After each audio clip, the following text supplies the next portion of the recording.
I'm your cult boyfriend. We're talking about Jennifer's Body today. I like it a lot. Thanks for watching. No, I like the movie a lot. I've talked about it in passing a couple times on the channel, but never really devoted and a video to it or anything like that. Never really devoted enough time to it. It is a film that has garnered a cult status in the last probably 3 years. I think it's entirely deserving of it. It wasn't till recently, relatively recently, that Jennifer's Body has been viewed as a classic of 2000s horror. I think it's actually the most definitive genre-defining film of the 2000s, of the entire decade. Mostly because I think that Jennifer's Body indicated where horror was going to go in the next decade. I think that it was a true film that heralded in an entire generation of thought, of psychology, of philosophy, of ideas. Of course, the film is directed by Karin Kusama, who I have gushed over in the past quite a few times, mostly because of how much I love her film, The Invitation, that would come out in 2015. So, a little bit after Jennifer's Body. I love Karin Kusama. I think she is a brilliant director, bordering on genius. The Invitation is one of my favorite films, and Jennifer's Body is it's a massive achievement if we're viewing it compositionally. We have a lot of kind of rhyming imagery, a lot of kind of pop sensibility with this kind of fleshed out, and I mean fleshed out like grotesquely, like pun intended, a truly fleshed out, sinister format that that really feels not only hyper erotic but appalling, but appallingly bubblegum, appallingly catchy, right? It's like this film is built over a melody, and the composition of it kind of gives it its tone, its what the fuck? That was just me saying some shit and hoping it would make sense as I went on. No, let's go back to where I lost my train of thought. So there is a truly fleshed out sinister format that has a certain kind of pop sensibility to it. Like, can your pop sensibilities sing me the end of the world? It's like that concept actualized, and I guess what I was trying to say by melody is that the film itself feels like a demonic pop song, and it's really cool. I'm sure I'll develop that idea further as we go ahead. The film was written by Diablo Cody, who I think is an extraordinary writer. Her dialogue can be a bit fucking much sometimes, but I'm fine with that. Like, I'm honestly fine with that. That's honestly the only conceivable flaw I could see someone have with her writing, because I think that she investigates and explores some interesting topics with a really fresh insight that is unique, and I think that is emblematic of her peak. You know, like, this is a writer who peaked between what, like '05 and 2015.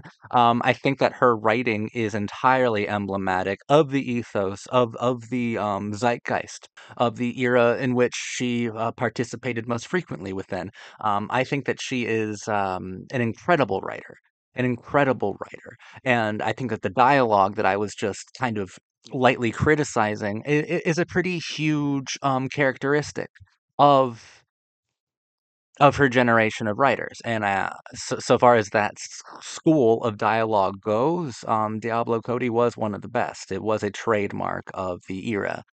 But what interests me a lot more are the concepts that she's dealing with, especially the ones that have to do with the meta narrative or the meta context of the entire film. The most impressive thing about this film will always be Jennifer's Body itself, will always be Megan Fox. Megan Fox was extraordinary, was flawless, was perfect, was life changing in this film. For a lot of different people, not a day goes by that I don't see on some sort of message board or on Twitter or even in real life. This is a film that has filtered into the normie sphere. Thank fucking God. I hear about Megan Fox every few days from this film. I still do. Like, there's either tributes or there's people in real life gushing over her directly because of this film. She was flawless within it. She was outrageous. It's an outrageous performance, a brilliant character, and what makes her presence, her performance so I think massive in my eyes is this is probably the coolest thing that any sex symbol has ever done within their prime. You know, like Megan Fox was ruling the world at this point, ruling the sexual components of the world at this time, especially of the youth culture. And doing Jennifer's Body, kind of weaponizing everything that was symbolic about her sexiness, weaponizing everything about her celebrity that made her kind of powerful in the most primal sort of ways, weaponizing those things and punishing the onlooker for it. It's kind of incredible because it's also not as I don't know, it's not as critical. Uh, as a film of this nature would be if it were made today. It's not as critical. In fact, there's a lot more nihilism involved within Jennifer's Body than there would be today. I assume, I suppose. I presuppose, I suppose. I think Jennifer's Body is a deeply nihilistic film, and the most interesting thing about it is the fact that it is Megan Fox playing this role where she hyper literally devours boys, where she has her sexiness weaponized, has her sexuality and sensuality weaponized, and she eats boys for sustenance, to make her even more beautiful, to glow her up, because she becomes a bit less attractive the longer she goes without eating a boy, without exploiting a boy's uncontrollable desires around her. 'Cause, sh obviously, she's incredibly desirable. Like, that's the whole thing, is, a sex symbol actually eating her worshipers. And also, she was created in this movie, right? Like, Adam Brody was also, I think, phenomenal in the film. Adam Brody was untouchable in this film. I thought he gave an incredible performance as this twisted indie rock lead singer who attempts to sacrifice um, a virgin to Satan, and he chooses Jennifer like an idiot, but she's not a virgin, so she becomes a succubus, right? She becomes a demon, and I but I mean, from that point, that's where that's a true like Diablo Cody concept because like she's an incredibly musical kind of person, and I think that we should kind of view her change kind of hyper literally as well. I think that she was seduced by the vanity of these kind of selfless seeming indie rock projects by these indie rock musicians, and the music itself objectified her and gutted her, right? Sacrificed her to the lords of some sort of crass, idealized form of rock stardom. Jennifer comes out of that truly transformed because music has a transformative power, especially since like we're talking about Jennifer's Body and the kind of symbols, the hieroglyphics that youth culture used to communicate with themselves, and these things are constantly changing, and yet they are ever present. They are constantly changing because of what's in fashion, in vogue, what is popular at the time. And youth culture will always have their own specific set of hieroglyphics, of letters, of there will always be an alphabet of youth culture, and Megan Fox represented a very large part of that vocabulary, meaning the sexual components of it. She was the she she was the sexual wants, desires, and needs of an entire youth culture. She represented the sexual vocabulary of youth culture. And youth culture in 2009, especially white youth culture, was predominantly defined by indie rock acts like the one that Adam Brody was a frontman for in Jennifer's Body. And we are kind of weaponizing and demonizing all of those things. But there's also a liberating quality to Jennifer's transformation. There's certainly a liberating quality to Amanda Seyfried, Needy, who plays Megan Fox's best friend wonderfully as well, impeccably. Amanda Seyfried, you are heaven sent. You are amazing. Not only in this film, but in everything I've ever seen you do. You are truly talented. It's definitely a liberating quality for her as she enacts her revenge, as she inherits kind of Jennifer's demonic attributes and powers when she slays Jennifer, and goes after Adam Brody in the end credits. This movie is so much fun, and I think it's saying a lot in some really simple ways too, you know? And I think it's stylistically, like, resonant and it reverberates. I think that Karin Kusama's composition is really, really cool, and it really doesn't feel like 2009. That's the thing, it feels like 2019. This film is engaging with topics, with ideas. It's deconstructing sex symbols before our eyes, things that popular filmmaking wouldn't normalize until the end of the next decade. So I do think Jennifer's Body is decade defining in the sense that it symbolized it was a marker, a cultural marker, and it showed where it led every future filmmaker within the genre of horror teen films. It led them into a certain direction. And I'm not sure if anyone has done it as well as Jennifer's Body since Jennifer's Body. But it's massively inspirational and influential. I think undeniably. I actually don't know how you can't like this movie. Maybe you could find the dialogue a little irritating, but outside of that, I have no idea what problem you can actually have with this movie because it is actually exploring a lot of rather progressive ideas about the working function of sex symbols in youth society, in youth culture. And also the function of youth culture within the larger society, especially when it is um, being weaponized by music and being championed. Well, I guess its greatest champions are truly demonic. I think it's one of those films that is just undeniable. Like, it's just that fucking good, and any argument to the contrary is entirely misled, if not deeply disingenuous or low key hateful. I really think that that would be the issue with people who criticize the film. Because I think just about everything about it works and works totally and works beyond its totality in the sense that people are still catching up to the concepts that Jennifer's Body was exploring. The sexual appetite of young men, of all men, those are things that should and could be exploited by the sex symbols that those sexual appetites uh, occupy and objectify. Which isn't to say that these sex symbols are innocent at all. No, no, absolutely not.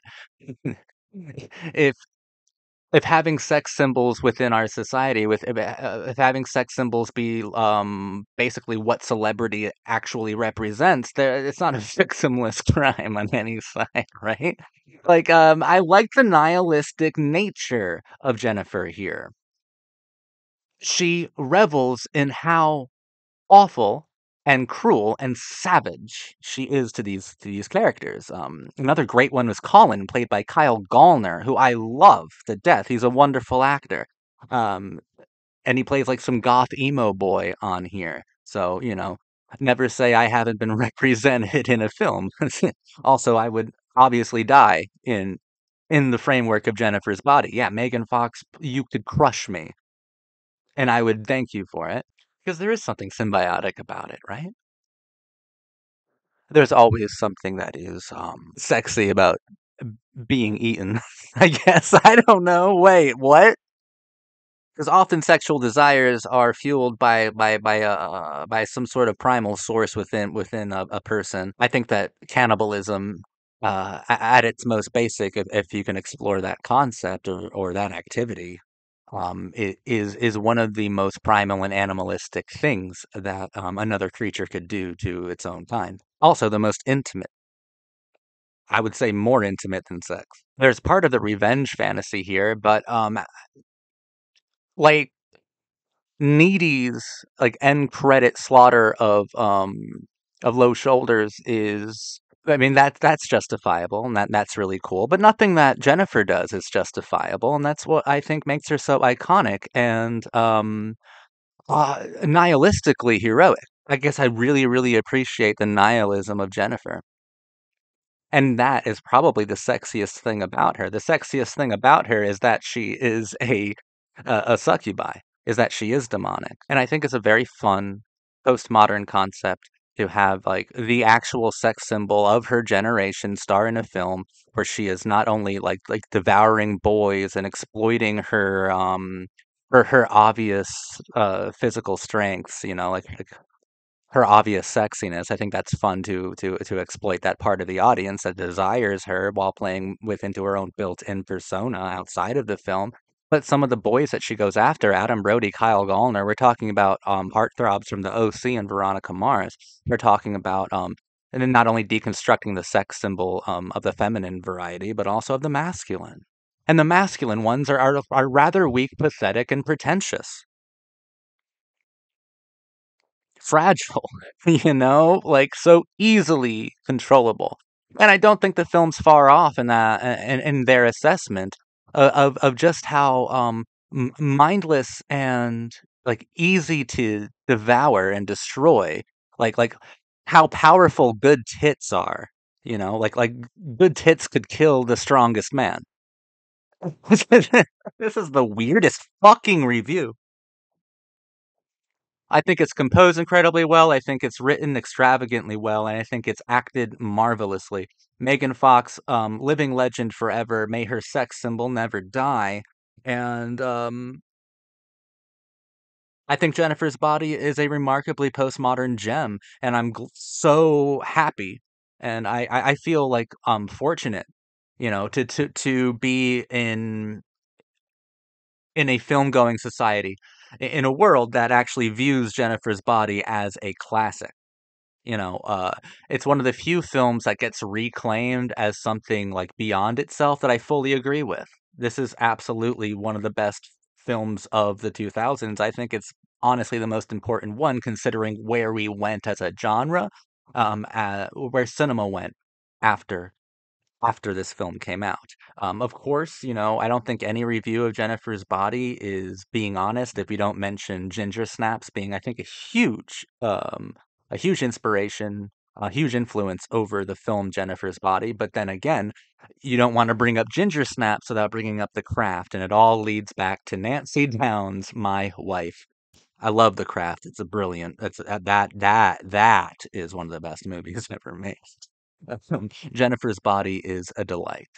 And it asks you to engage with these pop sensibilities in grotesque, in visceral, in horrific, and yet like morbidly funny and humorous ways. There's something funny about being eviscerated by Megan Fox, and there's also something hot about it, and there's something of a good for you feeling about it. They're just boys, these mindless things who are led around by hot girls.